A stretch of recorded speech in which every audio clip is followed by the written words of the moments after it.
YouTube monetization refers to the process of earning money through the YouTube Partner Program by creating and uploading videos to YouTube.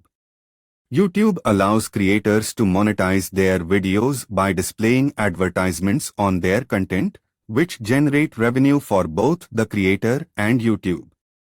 To be eligible for monetization, creators need to meet certain criteria, such as having at least 1,000 subscribers and 4,000 watch hours in the past 12 months, complying with YouTube's community guidelines and terms of service, and having a linked AdSense account.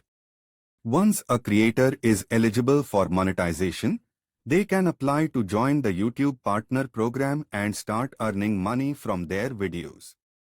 Creators can also earn money through other monetization methods, such as merchandise sales, fan funding, and sponsorships.